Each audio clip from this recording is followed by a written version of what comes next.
کچھ دن پہلے شرف افضل مروت صاحب کی اکاؤنٹ سے ایک ٹویٹ کیا گیا جس پر بہت سے علماء نے اپنی ویڈیوز ریکارڈ کر کے اسے گستاخ قرار دیا ہے۔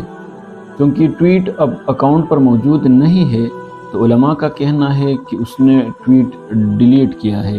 مسئلہ کیا ہے اس پر تو بات کریں گے، لیکن آپ پہلے یہ سمجھے کہ ٹویٹ میں ایسا کیا تھا جس کی وجہ سے مروت صاحب کو گستاخ ٹھہرایا گیا۔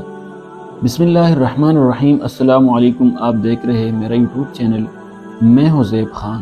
کچھ دن پہلے شرف افضل مروت صاحب کی ٹویٹر اکاؤنٹ سے ایک ٹویٹ ہوا تھا بقول علماء کا، جس میں حضرت ہند رضی اللہ تعالیٰ عنہ کو مریم نواز کے ساتھ تشبیہ دیا گیا، جس پر علماء نے اپنے بیانات ریکارڈ کرائے کہ یہ گستاخی ہے۔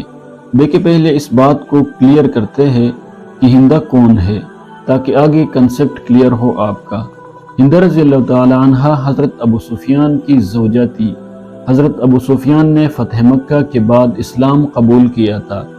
فتح مکہ سے پہلے یہ دونوں مسلمان نہیں تھے، سو مسلم اور غیر مسلم کے درمیان جنگیں ہوا کرتی تھی۔ پہلے جنگ بدر یا غزوہ بدر میں حضرت حمزہ رضی اللہ تعالیٰ عنہ جو نبی کریم صلی اللہ علیہ وسلم کے چچا تھے کہ ہاتھوں ہند رضی اللہ تعالیٰ عنہ کے ابا، بائی اور چچا ہلاک ہوئے۔ اب بدلے کی آگ سینے میں لگی تھی، بدلہ لینا تھا۔ ہند نے اعلان کیا کہ حضرت حمزہ رضی اللہ تعالیٰ عنہ کو جس نے شہید کیا تو میں اس کو انعام دوں گی، جس پر ایک غلام جس کا نام وحشی تھا، جس نے فتح مکہ کے بعد اسلام قبول کیا تھا، اس غلام یعنی وحشی رضی اللہ تعالیٰ عنہ کو تیر اندازی پر کمال کی مہارت حاصل تھی۔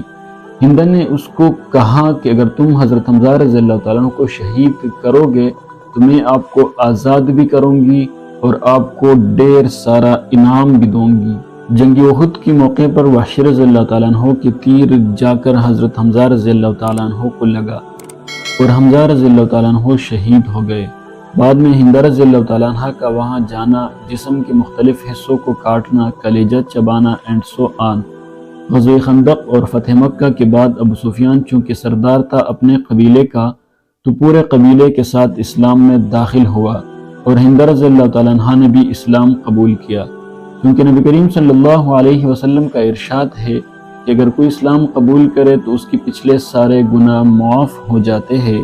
اب اگر شرف افضل مروت نے کوئی ایسی بات کی ہے تو یہ سراسر غلط ہے اور بہت گھٹیا حرکت ہے، لیکن اب پی ٹی آئی والوں اور شرف افضل مروت کا کہنا ہے کہ یہ ٹویٹ فیک ہے، اسے بنایا گیا ہے اور میرے نام سے ٹویٹر پر کئی اکاؤنٹس موجود ہے۔ دوستو لیکن دوسرے سائٹ سے علماء کا کہنا ہے کہ ٹویٹ ہوا ہے لیکن بعد میں ٹویٹ ڈیلیٹ ہوا ہے۔ اب مسئلہ اتنا بڑھ گیا ہے تو مروت صاحب کو چاہیے کہ وہ اپنی ایک ویڈیو ریکارڈ کرے اور وضاحت کرے اگرچہ ہوا ہے یا نہیں۔ اگر ہوا ہے تو معافی مانگے، کیونکہ معافی دینے والا ذات کوئی اور ہے اور وہ بے شک معاف کرتا ہے۔ اگر نہیں کیا ہے تو اس کی وضاحت کرے، چونکہ ہمیں سکے کے دونوں رخ دیکھنا ضروری ہے۔ تو میں چاہتا ہوں کہ جو لوگ خوابوں میں نبی کریم صلی اللہ علیہ وسلم کے ساتھ ملتے ہیں اور پھر بولتے ہیں کہ نبی کریم صلی اللہ علیہ وسلم کے ہاتھ میں یہ جھنڈا تھا اور اس نے مجھے اس جماعت کی بشارت دی ہے، چونکہ سرداری دو جہاں کی بشارت کا فیل ہونا ممکن نہیں ہے اور وہ جماعت بری طرح الیکشن میں فیل ہو گئی ہے، کسی سیاسی جماعت کے لیے میرے نبی کا نام استعمال کرنا یہ بھی غلط ہے اور انتہائی گھٹیا اور غلیظ ہے۔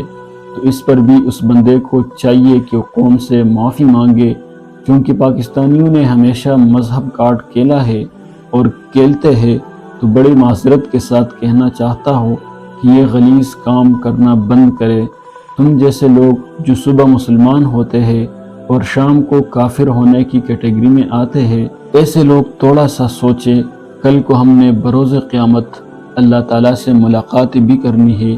کسی کو بھی یہ حق حاصل نہیں ہے کہ وہ اپنے مفاد کے لیے مذہب کاٹ استعمال کرے اور اسے یہ گھٹیا سیاست چمکائے۔ تازہ ترین اپڈیٹس اور ہسٹریکل معلومات کے لیے میرے یوٹیوب چینل ضرور سبسکرائب کریں۔ ملتے ہیں ایک نئے ویڈیو کے ساتھ۔ اللہ حافظ۔